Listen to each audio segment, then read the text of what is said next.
Hello everyone, मेरा नाम है Aditya Saxena and welcome to my channel AS ab initio classes. जैसा कि हमने पिछली वीडियो में पढ़ा था section 1 of Indian Evidence Act और इसके कुछ बेसिक इम्प्लीमेंटेशन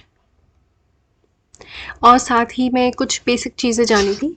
तो आज हम कंप्लीट करेंगे सेक्शन 3 और सेक्शन 4 को। तो सेक्शन 3 इंटरप्रिटेशन क्लॉज है, याद रखिएगा ये डेफिनेशन क्लॉज नहीं है। तो शुरू करते हैं। In this act, the following words and expressions are used in the following senses unless a contrary intention appears from the context. इसका मतलब ये है कि इसमें जो words और expressions दिए गए हैं उनका पूरे एक्ट में वही मतलब होगा जो यहाँ पे दिए गए हैं, unless उसका contrary कुछ proof ना हो जाए। चलिए शुरू करते हैं। Court includes all judges and magistrates and all person except arbitrator legally authorized to take evidence. जो भी person legally authorized है evidence लेने के लिए वो कोर्ट के definition में आते हैं। फॉर एग्जाम्पल जजेस हैं, मजिस्ट्रेट्स हैं और वो सारे पर्सनस जो लीगली ऑथराइज्ड है एविडेंस लेने के लिए, एक्सेप्ट आर्बिट्रेटर। आर्बिट्रेटर भी लीगली ऑथराइज्ड है एविडेंस लेने के लिए, लेकिन फिर भी उसको कोर्ट के डेफिनेशन में इंक्लूड नहीं किया गया है, ये याद रखना। जो सेक्शन 3 है इसमें ओटी बनने के चांसेस हैं, और इवन सेक्शन 1 में जो मैंने आपको पढ़ाया था कि कहाँ कहाँ ये एक्ट एक्सटेंड होता है और कहाँ ये एक्ट एक्सटेंड नहीं होता है, ये भी इम्पॉर्टेंट है। इसके भी ओटी बन सकते हैं, तो याद रखिएगा कहाँ कहाँ ये एक्ट लागू होता है और कहाँ कहाँ नहीं होता है। अब इंटरप्रिटेशन क्लॉज में सेकंड है fact. Fact means and includes anything, state of thing और relation of thing capable of being perceived by the senses. इसका मतलब है कोई भी थिंग, स्टेट ऑफ थिंग और रिलेशन ऑफ थिंग जिसको आप अपने 5 सेंसेस से रिसीव कर सकते हैं तो वो फैक्ट कहलाएगा। फॉर एग्जाम्पल मेरे पास एक रिमोट है, ये ब्लैक कलर का रिमोट है, ये स्टेट ऑफ थिंग क्या हो गई कि ये रिमोट है, और रिलेशन क्या है इसका कि ये मेरा रिमोट है। और एक और रिलेशन हो सकता है कि ये एसी का रिमोट है और इसको मैं टच कर पा रही हूँ कि ये रिमोट है, इसको मैं देख पा रही हूँ कि ये ब्लैक कलर का है, तो इसको मैं अपने सेंसेस से महसूस कर पा रही हूँ, तो ये एक फैक्ट है। अब सेकंड क्या बोलता है, any mental condition of which any person is conscious. कोई भी मेंटल कंडीशन जिससे कि कोई पर्सन कॉन्शियस है, उस पर्सन को पता है कि उसकी मेंटल कंडीशन ये है, वो भान रखता है उसका। अब पढ़ते हैं, देखते हैं relevant. Fact is said to be relevant to another when the one is connected with the other in any of the ways referred to in the provisions of this act to the relevancy of facts.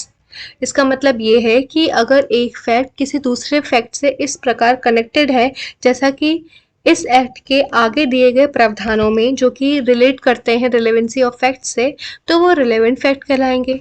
अब relevant fact कौन कौन से हैं, कौन से provisions की वो बात कर रहा है, तो वो प्रोविजंस की बात कर रहा है सेक्शन 5 से लेकर 55 तक। तो सेक्शन 5 से लेकर 55 तक जो भी फैक्ट्स होंगे वो रिलेवेंट फैक्ट्स होंगे, ठीक है। अब बात करते हैं फैक्ट एंड इशू की। The expression fact and issue means and includes any fact from which either by itself or in connection with other facts the existence, non-existence, nature or extent of any right, liability or disability asserted or denied in any suit or proceeding necessarily follows। इसका मतलब ये है कि fact and issue क्या होता है कि कोई भी फैक्ट जो या तो खुद से या तो किसी और फैक्ट के साथ कनेक्ट होकर एग्जिस्टेंस, नॉन एग्जिस्टेंस, नेचर या एक्सटेंट बताए किसी राइट का, लाइबिलिटी का या डिसेबिलिटी का, जिसे कोई पर्सन एजर्ट कर रहा हो, कोई पर्सन डिनाई कर रहा हो किसी सूट में या किसी प्रोसीडिंग में, उसे हम फैक्ट एंड इशू कहेंगे। Got it. अब बात करते हैं हम इसके एक्सप्लेनेशन की। Whenever under the provision of the law for the time being is force relating to civil procedure, any code regards an issue of fact, the fact to be asserted or denied in the answer to such issue is fact and issue। इसका क्या मतलब है कि कोई भी issue record किया जाता है कोर्ट के द्वारा सीपीसी में जो प्रावधान दिए हैं उनके अकॉर्डिंग, और जिसे किसी पर्सन ने असर्ट किया हो या फिर डिनाई किया हो उत्तर के स्वरूप में, तो फिर वो फैक्ट इन इशू बन जाएगा। अच्छा, इसको अब हम एक इलस्ट्रेशन से समझते हैं। A is accuse of murder of B. ए जो है वो एक्यूज है कि उसने बी का मर्डर किया। At his trial the following facts may be in issue. उसकी ट्रायल में ये फॉलोइंग फैक्ट्स इशू में हो सकते हैं। That A caused B is that कि ए ने बी को मारा। Second, that A intended to cause B is that A का इंटेंशन था बी को मारना। Third, A had received grave and sudden provocation from B. B के द्वारा रिसीव किया गया था ए को सडन प्रोवोकेशन, कि उस बी के द्वारा प्रवोक किया गया था ए को। That A at the time of doing the act which be's that was by reason of unsoundness of mind incapable of knowing its nature। ने जब वो एक्ट किया जिसकी वजह से बी का मर्डर हो गया, तो वो इस रीजन की वजह से था कि अनसाउंडनेस ऑफ माइंड की वजह से, या फिर incapable knowing the nature itself. इसको समझते हैं हम एक इलस्ट्रेशन से। तो A is accused of the murder of B. A accused है कि उसने बी का मर्डर किया। At his trial the following facts में बी इशू। उसकी ट्रायल में ये जो फैक्ट्स दिए गए हैं ये इशू में हो सकते हैं। That A caused B is death, कि ए ने बी को मारा। That A intended to cause B is death, कि ए का इंटेंशन था बी को मारना। That A had receive grave and sudden provocation from B. A को सडन प्रोवोकेशन आया बी की तरफ से, बी ने ए को प्रवोक किया, इसकी वजह से उसने वो एक्ट किया जिसकी वजह से बी की डेथ हो गई। अब that A at the time of doing the act which caused बीज death was by the reason of unsoundness of mind incapable of knowing its nature। इसका मतलब ये है कि बी ने जब वो एक्ट किया जिसकी वजह से इसका मतलब ये है कि ए ने बी जब वो एक्ट किया जिसकी वजह से बी की डेथ हो गई, तब वो रीज़न था ऑफ अनसाउंडनेस ऑफ माइंड के, या फिर incapable of knowing its nature. A को नहीं पता था कि वो जो एक्ट कर रहा है उसकी वजह से बी की डेथ हो सकती है। क्लियर। अब बात करते हैं डॉक्यूमेंट की। Document means any matter expressed और described upon any substance by means of letters, figures और मार्क्स, और by more than one of those means intended to be used or which may be used for the purpose of recording that matter।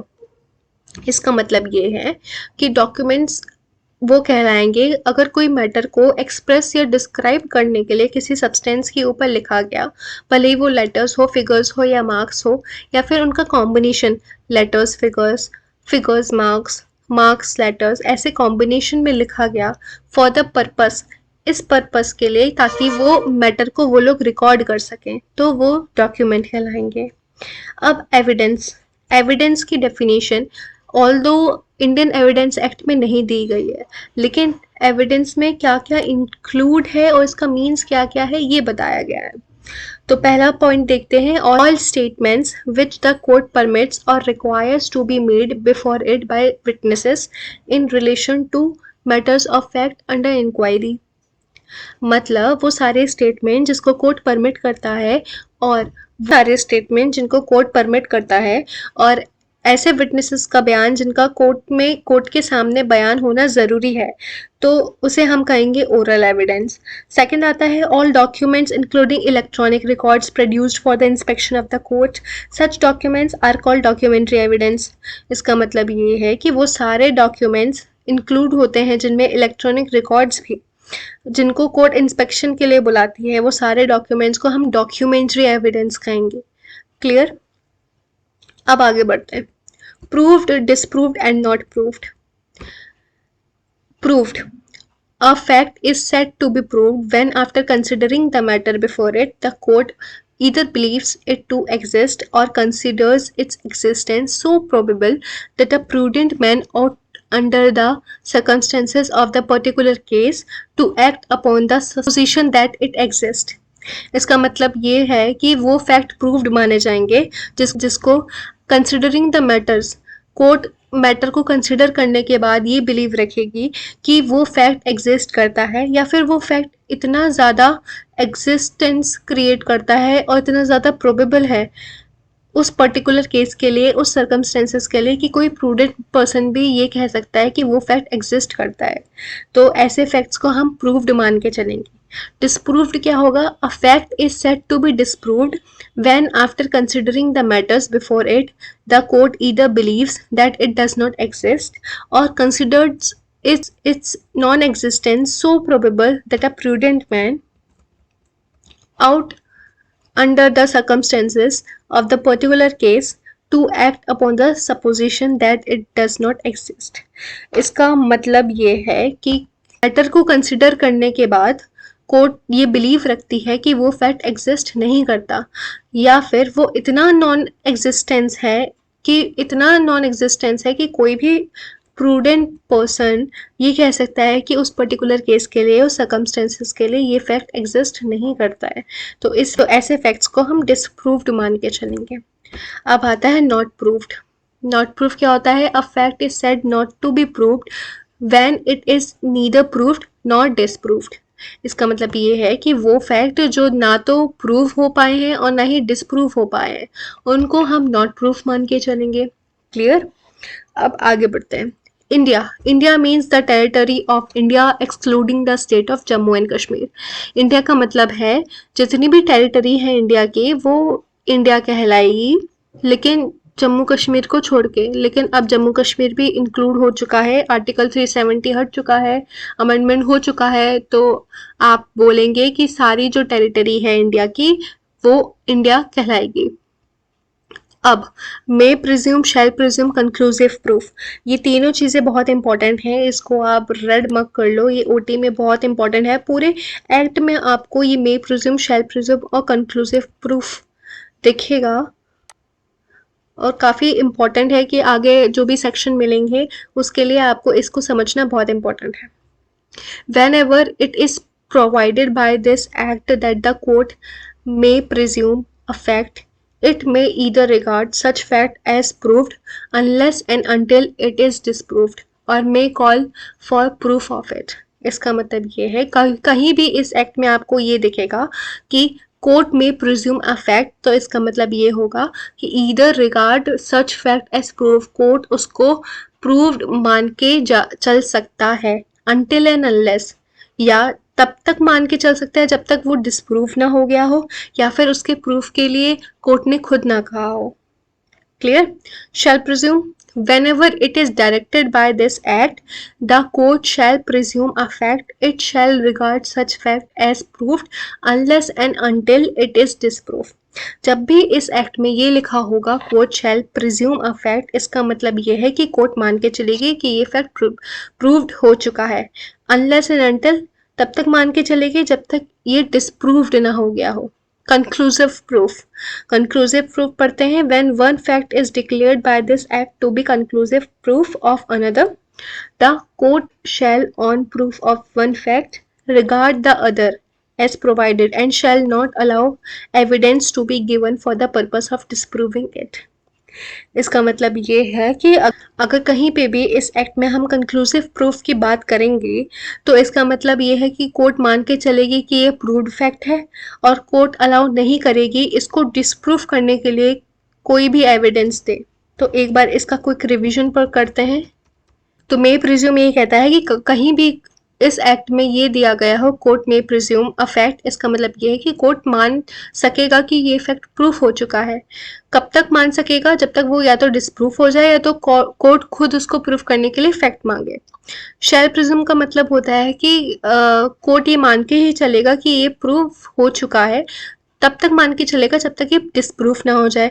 Conclusive proof की जब हम बात करते हैं तो conclusive proof का मतलब है कि यही है जो भी है, अब कोर्ट अलाउ नहीं करेगा कोई भी एविडेंस जो इस कंक्लूसिव प्रूफ को डिसप्रूफ करने के लिए दिया जाएगा। ठीक है? क्लियर? आपको कोई भी कन्फ्यूजन हो तो मुझे कमेंट बॉक्स पे कमेंट करिए, मैं डेफिनेटली रिप्लाई करूँगी। अगर आपको वीडियो अच्छी लगी हो, इन्फॉर्मेटिव लगी हो तो लाइक करें, शेयर करें, सब्सक्राइब करें। मिलते हैं नेक्स्ट वीडियो में with amazing facts of Indian Evidence act. तब तक के लिए पढ़ते रहिए, पढ़ाते रहिए एंड थैंक्स फॉर वॉचिंग।